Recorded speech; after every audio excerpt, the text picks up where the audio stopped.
여러분들이 이제 그 장로교 신조인 웨스민스터 신앙고백서를 보게 되면 제 1장이 성경에 대해서 기록되어 있습니다. 그러니까 무엇을 믿는가라는 것에 대한 답을 주기 전에 그 모든 것의 답의 토대가 무엇인가라는 것에 대한 것부터 시작하는 것이죠. 그러니까 성경은 우리 신앙과 또 믿는 도리의 기초요, 출발이요, 근원이 됩니다. 그러므로 성경에 대한 올바른 이해가 없으면 그러면 우리는 신앙생활을 우리의 소견대로 하게 되는 것이죠. 또는 성경에 대한 올바른 이해가 없으면 성경을 자료로 활용하여 자기의 정당화를 해나가는 우를 범하게 되어진 것이죠. 또는 성경을 활용하되 성경은 부족하다 하여 자신의 생각을 추구하는 일도 생기게 되는 것이죠. 그래서 이제 좋은 교회는 어떤 교회냐, 또는 바른 교회는 어떤 것이냐, 이것을 사람에게는 절대적 의미에서 좋고 바르다 할 사람은 아무도 없죠. 다 오류가 있습니다. 다 실수가 있고, 그렇지만 초점과 자기를 돌아보는 기준을 어디에 두어야 하느냐라는 것을 바꿔 말한다면 결국 성경이죠. 그러면 이제 성경을 어떻게 고백하길래 우리가 그러한 것이냐, 이 성경에 대한 올바른 신앙 고백관이 결국은 이와 같은 질문에 대한 교회의 내용과 실질을 결정함에 있어서 굉장히 중요한 의미를 갖게 되어집니다. 만일 누군가가 성경은 부족하다, 성령 하나님께 직접 우리에게 말씀하신 내용을 오늘도 우리가 들어야 한다, 그것이 살아있는 말씀이요 성경은 죽은 문자다라고 누가 판단한다면 성경을 귀히 보더라도 옛 문서로 귀해 보는 것이죠. 옛날 교회는 이 성경을 귀히 여겼으나 오늘 우리에게는 살아계신 성령의 역사가 있다, 이렇게 되어지면 성경을 읽고도 그 다음에 성령에 의한 직접적인 어떤 계시에 대한 확인을 요구하고, 또 그래서 누군가가 내가 하나님께서 내게 말씀하신데 이것이다 라고 말하면 그 순간엔 그 전체 공동체 안에 절대 권위를 갖게 된 형태가 되어지면 결국 그 사람이 말한 하나님께서 내게 말씀을 주셨다는 주관적인 판단이 객관적인 성경보다 우위에 서게 되죠. 그러다 보면 이제 처음에는 다 좋아 보이는데 나중에 보니까 성경의 가르침과 어긋나거나 조금 이상한 길로 가게 될 경우에 그것은 잘못이요 라고 말하게 될 텐데 그것을 그렇게 말할 수 있는 권위가 없어지는 거예요. 그러니까 법도가 없어지는 거죠. 그래서 개인의 주관적인 생각과 판단에 의해서 전체적으로 지배되어지는, 굴절되어지는, 그래서 결국은 타락하게 되는 그런 이제 위험성이 있게 되는 거죠. 그것을 하나의 전통의 의미로 세워서 판례라는 말로 이렇게 우기려고 하더라도 이제 세상적으로는 판례죠. 과거에 이런 판례가 있었다. 근데 이건 법에 없지만 이런 경우는 이렇게 법을 해석해 이렇게 했다. 등등으로 이제 판례가 있는데, 판례가 법과 어긋나면 어떻게 됩니까? 수정되어야 될 판례가 되는 것이고, 도전받는 것, 시험되어야 될 것이죠. 근데 그것이 이제 무시되어지는 것이죠. 사람의 주장이 커져요. 그래서 신령주의다 하는 것은 이제 하나님의 영감과 내리시는 계시를 직접 지금도 받는다라고 생각하여 성경의 권위보다 위에 있게 되는 것이 생길 수가 있게 되는 거죠. 성경관이 잘못돼서 그런 것이죠. 또는 이제 성경에 없는 성경에서 아니라고 말하는 잘못된 전통을 하나님께 올바른 예배를 드리는 올바른 방식이다라고 주장하게 되면 그게 잘못된 것이죠.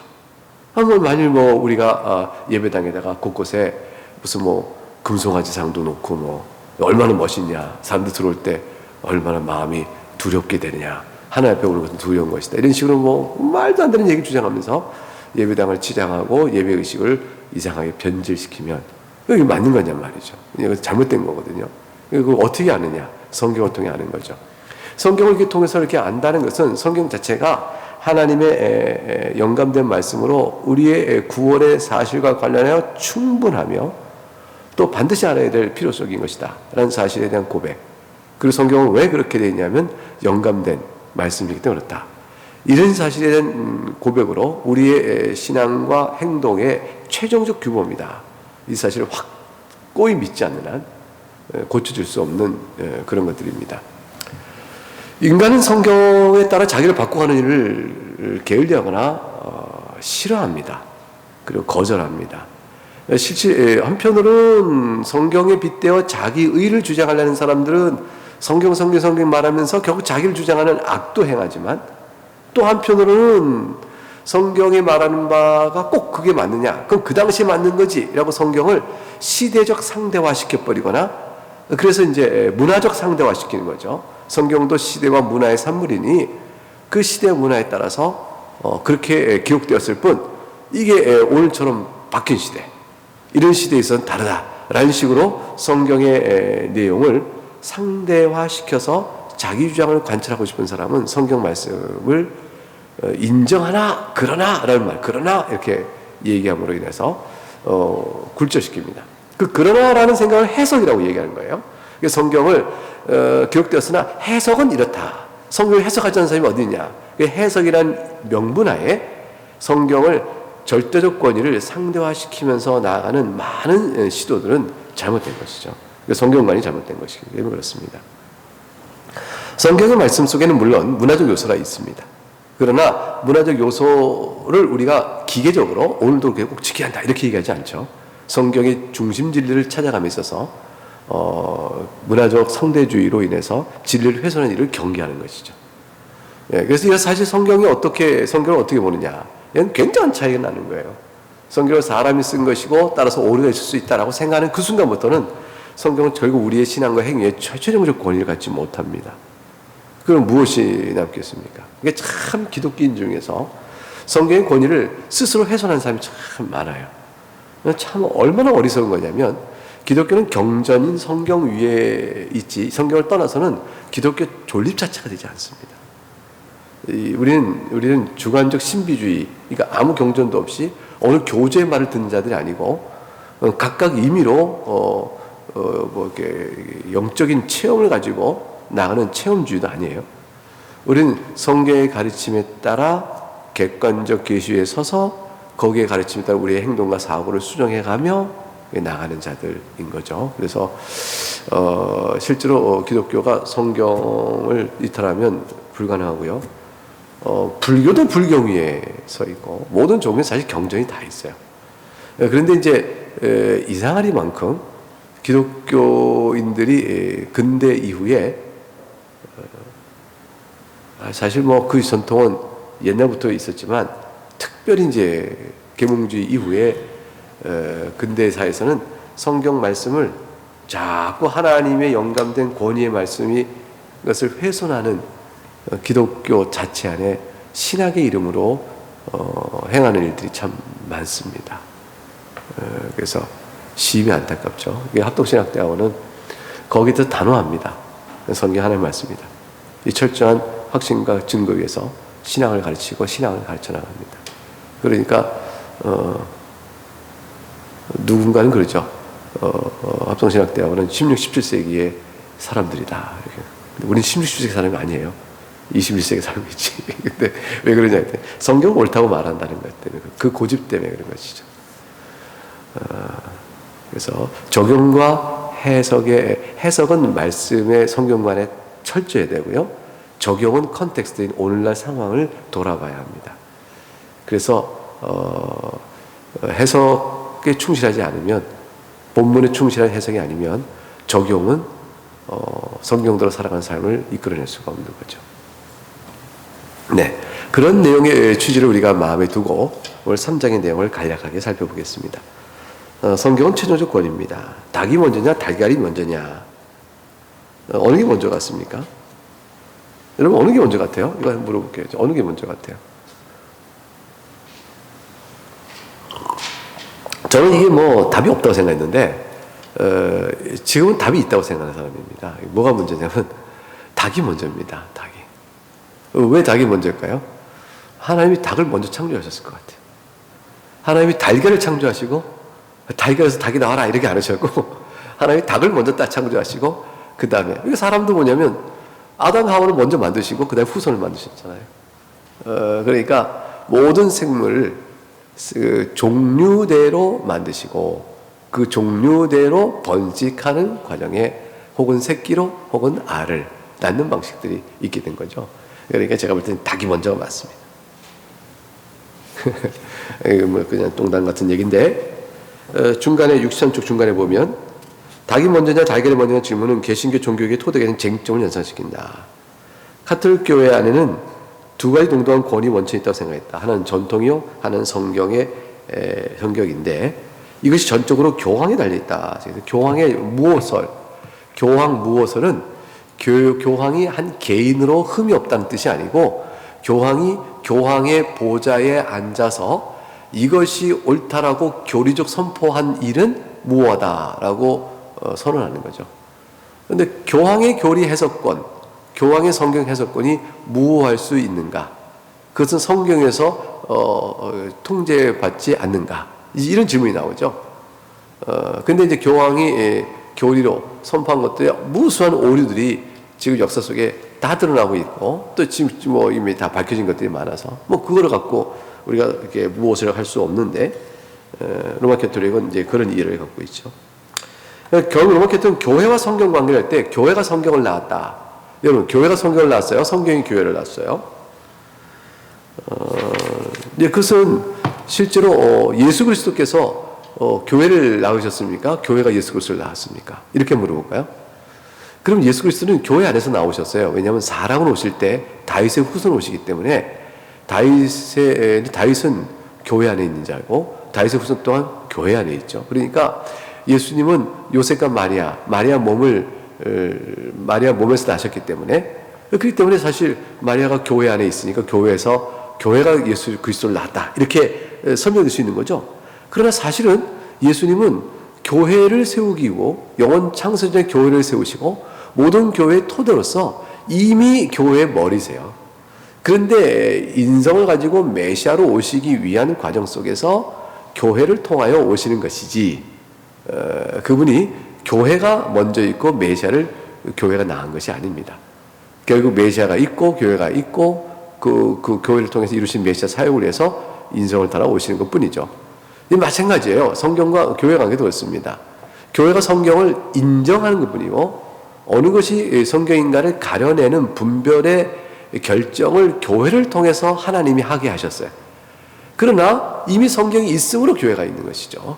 왜냐하면 하나님께서 아담 때부터 말씀을 주시고 또 계시 말씀을 주심으로 인해서 그것이 이제 다 세워지고 말씀의 토대가 세워지고 인해서 교회가 항상 형성돼서 2000년 동안 이어왔고, 그리고 이제 신약교회 때도 아담 이후 예수님 때까지 이어져 왔고, 예수님의 가르침이 이제 교회를 세웠고, 그리고 이제 그 교회가 기록된 그리스도의 가르침들을, 하나님의 말씀들을 분별해낸 것이죠. 하도 거짓된 것이 많으니까 그 중에 가려낸 일을 교회가 한 것이죠. 교회는 이미 성경을 통해 하나님이 주신 바 된 말씀이 과연 그러하다는 것을 증인으로 있을 뿐 교회가 성경보다 우선적이지 않습니다. 그러니까 권위적으로 우선일 수가 없고요, 교회가. 그 다음에 존재적으로도 교회가 성경보다 우선일 수 없어요. 그런데 이제 역사적 시간상 속에서는 정경화된 성경보다 교회가 먼저 정경을 구별해냄으로 인해서 먼저 있는 것처럼 보이는 것이죠. 그래서 64쪽 밑에서 한 10줄 올라가 보면 풋노트 4번 마틴 루터의 표현 이렇게 나옵니다. 성경은 신적인 진리와 교회가 태어나는 자궁이다 그랬습니다. 그리고 베른의 10가지 논제, 스위스 초기 종교개혁 문서인 이렇게 시작합니다. 그리스도가 유일한 머리가 되시는 거룩한 보편교회는 하나님 말씀으로부터 태어나서 하나님 말씀 안에 계속 머물고 낯선 이의 목소리에 귀를 기울이지 않는다. 교회는 사도들과 선지자 터 위에 세우심을 입었다. 이렇게 되어 있습니다. 그러니까 성경이 우선입니다. 본질적 우선이죠. 64쪽 오직 성경으로 해야 합니다. 위에서 둘째 줄 솔라 스크립투라, 이건 라틴어의 음력인데 이거는 오직 성경으로만, 이런 뜻이에요. 성경으로만, 오직 성경, 이렇게 우리가 번역해 나갑니다. 이게 무슨 뜻이냐면 위에서 다섯째 줄 첫 단락, 밑에 둘째 줄, 우리는 성경에 아무것도 가감하지 말고 하나님의 말씀을 존중하라 라는 뜻을 이 솔라 스크립투라는 모토를 통해서 우리가 확인할 수 있습니다. 이제 위에서 예를 들어부터 이제 다섯 줄 내려오면 이스라엘 백성이 40년 동안 광야 생활하고 마침내 가나안 땅에 이르기 전에 그들 손에 남겨준 하나님의 내용은 언약을 갱신한 말씀을 담고 있는 신명기였습니다. 새로운 법, 이제 그래서 거기서부터 4줄 내려오면 신명기 4장 2절 내가 너에게 명령하는 말을 너희는 가감하지 말고 내가 너에게 내린 너희 하나님 여호와의 명령을 지키라 알겠습니다. 하나님의 명령으로 옳고 그름을 판단하는 최종적 근거를 삼으라는 것이죠. 66조 한 장 넘어가게 되면 위에서 셋째 줄 보게 되면 이스라엘 백성의 믿음과 삶은 자신의 원하는 바, 소원, 원하는 바나 전통에 의해서 좌우되는 것이 아닙니다. 말씀에 의해서 지배되어야 했습니다. 그래서 이스라엘 백성은 광야를 지나면서 신명기 8장 3절 이게 중요한 말씀이죠. 사람이 떡으로만 사는 것이 아니요 여호와 입에서 나오는 모든 말씀으로 산다. 이 말씀은 우리의 생과사의 중심은 떡이 있지 않고 말씀이 있다는 내용입니다. 그래서 성경이 어떤 책입니까? 라고 말할 때 두 번째 바울이 말한 대로부터 쭉 한 몇 줄일까요? 6째 줄, 7째 줄 내려오면요. 구약 전체는 사람으로 오신 하나님에 대한 즉 예수 그리스도에 대한 예언이고 신약 전체는 성육신하신 하나님, 그 예수 그리스도가 이 땅에서 행하신 일에 대한 증언입니다. 이 두 가지 신구약 성경은 전체 그리스도 중심적인 것이죠. 그래서 복음서는 이제 성경을 설명합니다. 어떤 성격의 책인지, 성육하신 하나님이 이 땅에서 하신 사역이 뭔지를, 사도행전은 성령으로 말미암아 교회를 통해 계속되는 그리스도의 사역이 뭔지를, 성령으로 말미암아 하시는 그리스도의 사역이라고 그랬죠. 그러니까 하늘에 계신 그리스도께서 영으로 사역하시는 걸 설명하는 거죠. 이제 이어서 서신서와 요한계시록은 만대의 모든 그리스도인들, 우리가 포함됩니다. 그리스도가 이루신 일을 해석해주고 성경 마지막 책의 절정에 해당하는 마지막 부분에서는 이렇게 말씀하셨습니다. 그걸 한번 계시록 22장 18, 19절 읽어봅니다. 시작. 내가 이 두루마리의 예언의 말씀을 듣는 모든 사람에게 증언하노니 만일 누구든지 이것들 외에 더하면 하나님이 이 두루마리에 기록된 재앙들을 그에게 더하실 것이요 만일 누구든지 이 두루마리의 예언의 말씀에서 제하여 버리면 하나님이 이 두루마리에 기록된 생명나무와 및 거룩한 성의 참여함을 제하여 버리시리라 됐습니다. 이 말씀을 두려운 마음으로 우리가 받으면서 결국 대의문답 위에서 셋째 줄 하나님의 말씀 무엇입니까? 의 대답이 뭐죠? 읽어보면 하나님의 말씀은 구약 성경과 신약 성경이고 믿음과 순종의 유일한 규칙입니다. 이렇게 이제 우리가 고백합니다. 자, 계시. 이제 이러한 사실을 기초로 하나님의 계시가 우리에게 어떻게 주어지고 우리에게 손에 있습니까? 할 때 첫 번째는 이제 성경으로 되어 있습니다라는 뜻인데, 하나님의 말씀은 계시라고 벨기에 신앙고백서 2조부터 7조에서 하나님의 말씀을 계시라고 선언합니다. 그러니까 하나님을 알고자 하면 하나님께 자신을 나타내 보이신 계시 외에는 하나님을 알 방법이 없어요. 그러니까 자연을 통해 나타나신 계시는 하나님이 계시다는 사실, 하나님의 지혜와 능력이 충만함은 보이지만 구원에 관한 사실과 하나님이 어떠한 속성을 가지신 분인가 하는 것에 대해서는 모릅니다. 하나님의 인자와 사랑을 자연을 통해서 알기가 쉽지 않죠. 근데 하나님의 용서하시는 긍휼을 자연을 통해서 알기 쉽지 않죠. 하나님의 거룩하심에 대한 그 공의론과 도덕성을 우리가 자연을 통해서 알기는 어렵죠. 근데 성경을 통해서는 뚜렷지 않아요. 그러니까 하나님의 속성에 대한 자세한 내용들은 성경에 있고, 또 우리가 죄인 된 것과 우리의 구원의 사실에 관한 건 뭐 성경 외에는 알 길이 없습니다. 그러므로 성경은 이 모든 사실을 어떻게 알 수 있도록 우리에게 알려줄까요? 어떤 책이 이게? 그 대답은 뭡니까? 계시된 책이기 때문인 거예요. 하나님께서 그런 신비로운 자신의 비밀들을 우리가 필요로 알기에 충분한 만큼 성경을 통해서 알려주셨습니다. 이게 성경을 아는 것으로 하나님을 알아가는 일에 힘쓰면 됩니다. 그러니까 우리 신인식 문제, 하나님 어떤 분일까라는 생각이 나올 때 성경을 통해서 하나님 이런 분이시구나, 그러니까 나를 인도하시는 하나님의 손길도 이러하시겠네 라고 믿고 나가는 것이 안전합니다. 자신의 간증이라는 것을 통하여 확인된 하나님을 설명하는 일은 듣기에는 감동적인데요, 좀 지나면 이게 변질돼요. 그리고 근거가 없어집니다. 자신의 간증을 다른 사람에게 절대화시켜 이렇게 밀어넣는 일이 생기게 되죠. 그거는 잘못입니다. 유일하며 보편적인 객관적 가치는 말씀에 의해서 풀어내신 하나님 이해입니다. 넘어가서 68쪽에 지금 방금 말씀드린 내용이 나옵니다. 두 번째 단락 보게 되면 벨기에 신앙고백서는 이렇게 나와 있죠.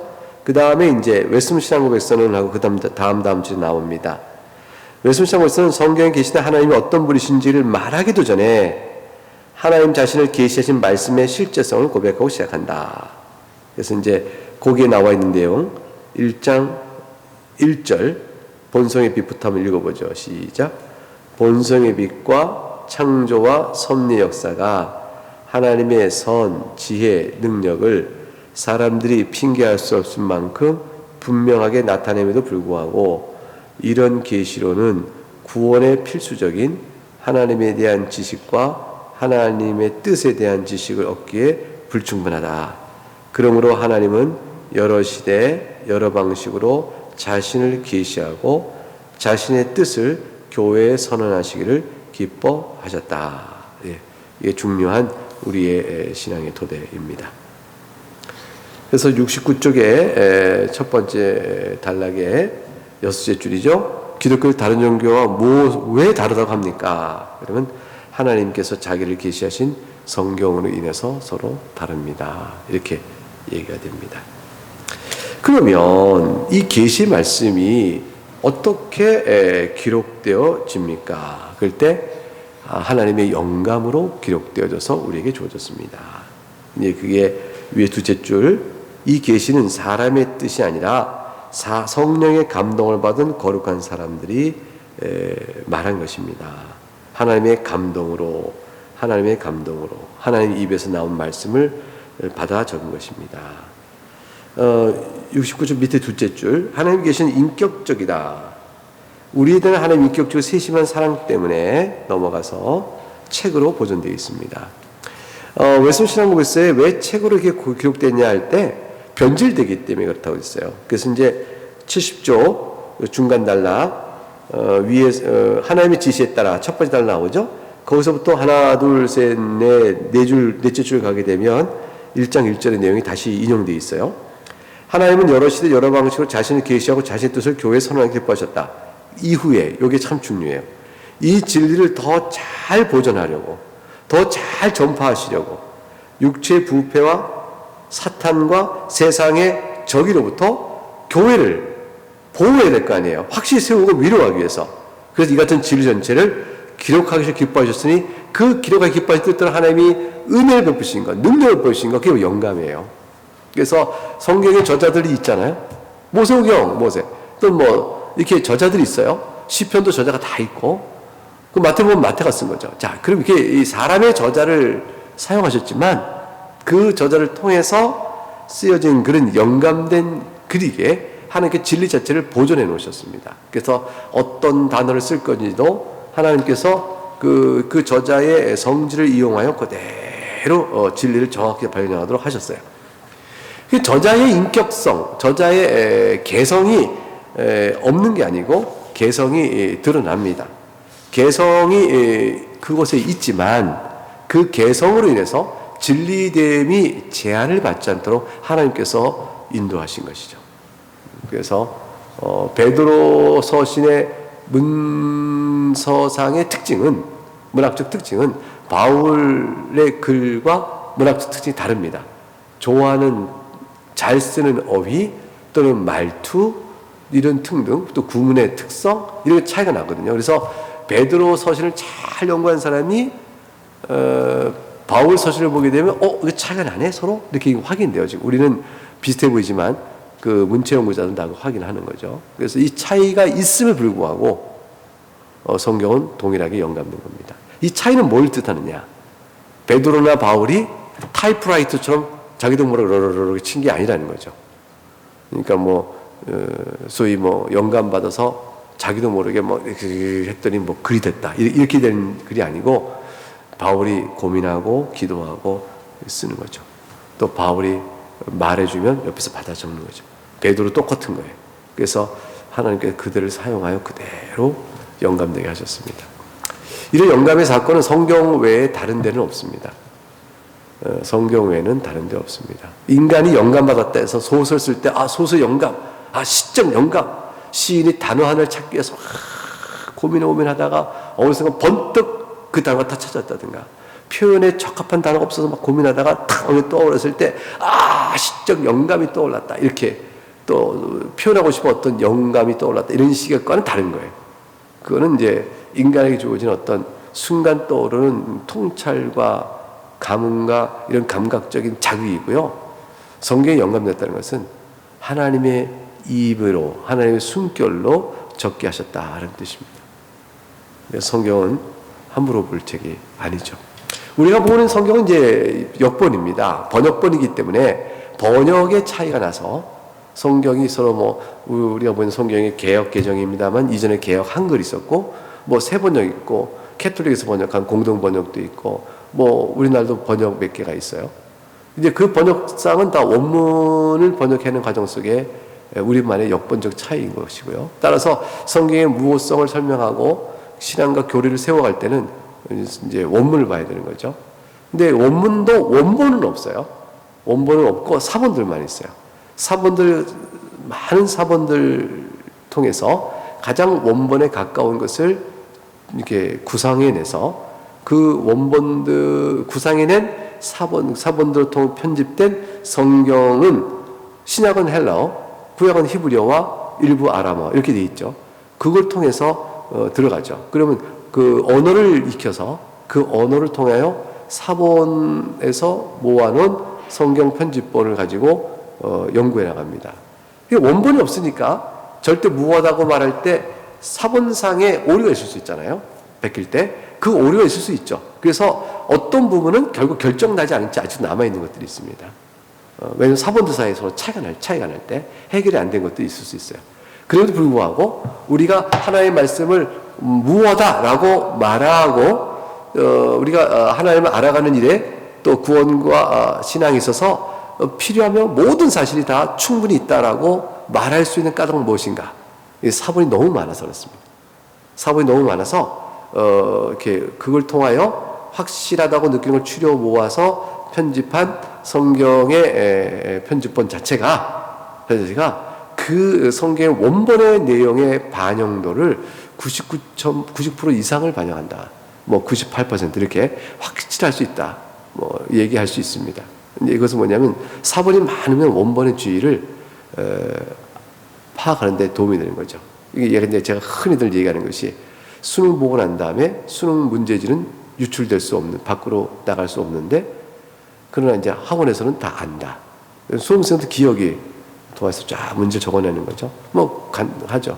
그 많은 사본 속에서 어떤 수학 A라는 문제가 서로 다르면 왜 다른가를 알 수 있어요. 그거는 왜냐면, 우선 공부 잘하는 학생은 기억이 더 좋을 것이다. 더 많은 학생이 기억한 것이 맞을 것이다. 또 문제의 성질상 또 그걸 파악해서 원래 문제를 찾아내는데 그렇게 어려움이 없죠. 대학에서 본고사 볼 때도 대학에서 본고사 옛날에 문제 안 내줍니다. 그래도 학원은 다 알아낼 수 있어요. 물론 나중에 발표해주면 당연히 아는 거지만 지금은 수능이 다 교육기관에서 발표를 하나요? 문제를 모르겠습니다. 요즘 예컨대 이제 모든 게 다 그런 것이죠. 그러니까 사본이 많은데 성경만큼 사본이 많은 고대 문서가 없습니다. 그거에 대한 내용은 하이데버 유림답 제가 쓴 그 간단한 설명 부분에서 언급을 좀 해놨었습니다. 그러므로 우리는 원본은 상실되고 없지만 하나님 참 왜 원본을 안 남겨주실지 모르겠어요. 아마 그 우상 숭배 때문에 그러실 거예요. 원본이 지금 있다고 쳐보세요. 그러면 1500년에 걸쳐서 쓰여진 쪼가리 원본이 있는 거 아니에요. 모세오경이 원본 덩어리 하나, 그 다음에 시편도 여러 개의 쪼가리들의 원본들이 있을 거고, 처음부터 이게 딱 66권이 있는 게 아니니까요. 이런 식으로 있는 걸 하나하나 쪼가리 모아서 박물관에 원본을 쭉 놓고 있었다고 생각하세요. 그럼 순례자, 그 앞에 절하는 일, 얼마나 인간의 그 타락한 양상이 드러났을 것이며, 원본을 가지고 있는 자가 종교적 권위의 최고가 될 거예요, 아마. 그래서 예컨대 합신 도서관에 이 원본이 다 쳐보세요. 그러면 합신 전 세계 순례지가 될 것이고요. 합신 도서관장이 아마 최고의 그 영적 권위를 갖는 게 될 거예요. 이렇게 비뚤어진 엄청난 일. 로마 캐톨릭이 전통의 이름으로도 그렇게 권위를 주장해 나가는 이 비뚤어진 양상이 있는데 하며 성경 원본에 없기 때문에 말할 것도 없게 되는 거죠. 하나님께서 우리 영혼을 불쌍히 여기셔서 섭리 가운데 원본을 유지시키시고 사본만 남기신 게 아닐까 이런 생각도 듭니다. 정경성은 이제 바로 그런 것이죠. 그래서 그 많은 것들 가운데서 그러면 어떻게 이제 책들이 여기 있어요. 66권이 왜 정경이고 다른 것은 아니냐? 예컨대 이제 70쪽 맨 밑에 줄에 성경에는 유대교는 모세오경 선지서, 성문서가 있고 이스라엘은 코란이 있다. 힌두교는 바가바드가 있다. 뭐 우파니샤드, 베다가 있다. 독엔 도덕경, 유겐 논어가 있다. 뭐 가톨릭교와 동방정교회는 신구약 성경 외에도 외경을 인정한다. 개신교는 신구약 성경만 정경으로 인정한다. 등등등 입장이 다른데 이 정경은 어떻게 우리가 구별되고 어떤 범위로 보느냐. 그럴 때 이제 저거죠. 우선 성경의 정경을 결정할 때 교회가 결정하는 방법은 되게 이랬어요. 그러니까 하나님 말씀이 서로 일치, 신학적 일치. 그 다음에 오래된 것일수록 우선을 두고 사도들이 쓴 것. 사도들이 썼거나 사도들의 권위에 준하는 자가 썼을 경우. 그 다음에 다른 이미 분명하게 확정된 정경과 신학적 모순이나 갈등이 없는 것. 그렇다면 성이 아닌 거니까. 그런 것. 그 다음에 그렇죠. 그리고 둘을 일으켜서 이건 하나님의 말씀으로 고백되어지는 은혜의 역사의 부분. 이런 몇 가지를 고려해서 정경을 결정합니다. 그러니까 이제 교회가 정경 결정할 때는 그만한 기준점을 갖고 있었습니다. 그러니까 이제 정경이 결정되지 않은 책들은 뭐 이상한 거죠. 뭐 도마복음 이런 건 뭐 말은 도마복음이지만 그 안에 들어있는 그 진리의 굴절은 뭐 말할 것도 없어요. 그런 것들은 다 정경으로 인정되지 않았던 것입니다. 네. 아무래도 뭐 오늘 다 못 끝나겠네요. 이제 그냥 끝내기로 할까요? 다 보시고 조금만 하고 5분만 더 하고 권위. 성경은 최종적 권위가 한다는 말씀을 이제 드려야겠고요. 그래서 73쪽 마지막 단락 AA 핫지는에서 증거를 40명의 저자가 1600년 세월. 이건 약간 시차 1500 또는 1600 이게 세월 차이가 좀 있습니다. 66권의 책으로 이루어졌다. 근데도 성경은 창세기부터 계시까지 전체 구조가 통일된 계획처럼 설계가 되어 있다. 구조가 있다. 이게 놀라운 일이죠. 한 사람이 전체 계획을 해서 각기 나눠준 것처럼 시대에 40여 명의 저자가 1600에 걸쳐 썼는데도 어떻게 통일된 구조가 있느냐. 이런 거죠. 그리고 이제 성경에 기록된 사실, 또 성경의 강구인 성경은 인간이 가히 상상할 수 없는 경이로운 지식, 인간 역사에 대한 예언과 또 실현, 이런 것들은 다 성경이 권위 있는 책임을 보여준다. 넘어가서 이제 74쪽의 충족성은 이 중간에 웨스민스터 신앙고백서의 주장이 나옵니다. 하나님 자신의 영광, 인간의 구원, 믿음과 삶이 필요한 모든 것에 대한 하나님의 전체 뜻이 성경 안에 명백히 기록되어 있거나 또 선하고 필연적 귀결에 의해서 성경에 도출 수 있다. 선하고 필연적 귀결은 뭐냐면 이게 선하다고 했는데 사실 좋은 거예요. 타당한 필연적 귀결, 즉 성경 자체가 직접 말하고 있지 않지만 성경의 여러 구조를 통하여 생각할 때 이렇다고 봐야 한다라는 것도 성경의 교훈으로 우리가 인정합니다. 이게 삼일체의 교리는 성경의 필연적 귀결이에요. 삼일체라고 성경에 안 써 있지만 성부, 성자, 성령 하나님이 다 하나님이시다는 사실이 확인되고 예수 그리스도가 또 하나님은 한 분이실 수밖에 없으니까 삼일체의 교리가 나오는 뭐 필연적 귀결인 거죠. 명료성입니다. 명료성. 성경은 사실 모르는 부분이 많이 있죠. 75쪽 밑에서 다섯 줄. 성경에 있는 모든 것이 그 자체로 똑같이 평이하거나 모든 사실이 똑같이 분명한 것은 아니다. 알기 어려운 것이 더러 있고 무식한 자 굳세지 못한 자는 다른 성경같이 그저 억지로 풀다가 멸망 이른다라고 되어 있는데 그런데도 76절 위에 둘째 줄 왜 성경이 분명하다고 말할 수 있을까? 성경의 명료성은 무엇이냐? 예, 그것은 구원에 관해서 명료한 것입니다. 구원을 위해서 반드시 알고 믿고 준수해야 하는 것들은 성경 여기저기에 선명하게 게시되어 있고 유식한 사람이나 무식한 사람이나 그저 성경을 읽다 보면 구원에 필요한 지식은 충분히 얻을 수 있다. 예, 근데 어떤 걸까요? 아, 우린 죄인이구나. 우리 스스로 구원을 이룰 수 없구나. 예수 그리스도께서 우리 죄를 대신해 줬구나. 믿는 자는 구원받아 약속해 줬구나. 주님 믿습니다.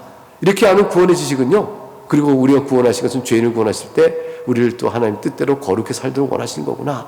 주님 제가 이제 죄를 씻고 주 앞에 거룩히 살겠습니다. 이런 등등의 신앙의 그 단순 고백들은 세상 지식이 많아야 되는 것도 아니고요. 성경이 난해하다 해서 모를 지식이 아닌 거죠. 명료한 거예요. 그래서 때로는 쪽복음 하나만 갖고도, 때로는 성경에 몇 장 이렇게 군데군데인 것만 갖고도 그 지식이 이를 만큼 성경은 명료하게 구원해가는 지식은 우리에게 알려줍니다. 그리고 성경을 읽는 일을 즐겨하는 자에게 모를 수가 없습니다. 그러므로 성경은 어려워서 모르겠어 라고 덮어버리고 성경이 가르치는 기본적 구원에 관한 사실조차도 희미하게 안다면 그건 사실 참 딱한 일이에요. 쉽게 알 수 있도록 그 정도는, 그러니까 여러분 이제 우리가 그 성경을 쭉 따라서 세세히 알기는 어렵죠. 제가 맥주인 성경 이렇게 해서 한 장씩 이렇게 영상을 보내는데 거기 있는 성경을 쭉 하다 보면 성경 모르는 게 제가 너무 많아요. 알 수 있는 부분만 얘기 설명하지만 더 묻고 그러면 그 성경 연구가도 모르고요. 저도 또 연구를 또 깊이 해야 되는 거죠. 그런데 뭐는 아냐면 복음의 사실, 기본 사실에서 쭉 흘러가는 것들은 너무 명확한 거예요. 그러니까 사실은 세상에 무식하다, 세상에 학식이 없다는 것은 하나님의 백성으로 나오느냐 아무런 장애가 되지 않습니다. 성경은 그것을 우리가 도와줍니다. 그러므로 결론적으로 오직 성경이라는 기본적 신앙 고백을 그 위에 서야 합니다 하는 것이죠. 그래서 위에 셋째 줄, 즉 77쪽 위에 셋째 줄, 오직 성경 원리가 적용하여 설교에 적용한다면 어떻게 될까요? 그러면 설교란 이렇게 됩니다. 회중을 끌어갈 목적으로 고안된 어떤 주제를 설교자가 선택하거나 설교자 좋아하는 화제, 그거를 설교하지 않게 된다는 거예요. 오직 성경인데 어떻게 그렇게 설교하겠어요? 설교의 성격이 뭐냐면 풍성한 교리를 가르쳐주고 설교 내용이 성경 자체에서 결정되어지는 설교를 하게 된다. 이것이 오직 성경을 주장하는 교회의 설교다. 이게 큰 차이입니다. 여러분이 우리 나그네 교회가 오직 성경으로라는 교회이라는 사실을 믿고 함께 신앙생활을 하고 있는 이상 여러분이 이 나그네교에서 기대하는 설교 또한 이러한 설교여야 되는 것이죠. 풍성한 교리를 드러내시오. 그리고 성경이 가르친 내용으로 설교 내용이 제한되고 결정되기를 바랍니다. 그렇지 않다면 여러분은 손을 들고 설교가 본문에서 이탈돼 갑니다 라고 얘기를 할 수 있어야 되고, 그런 여러분의 의사가 결국은 이제 당을 통해서 목사에게 전해져야 되는 거죠. 장로님들 통해서 전해져야 되는 거죠. 그래서 조경 장로님께서는 제가 이렇게 하나하나 잘 감시해야 됩니다. 그 당의 책무입니다. 저는 그 말에 순종해야 합니다. 아, 그렇습니까? 예, 오늘 여기까지 하겠습니다. 기도하겠습니다.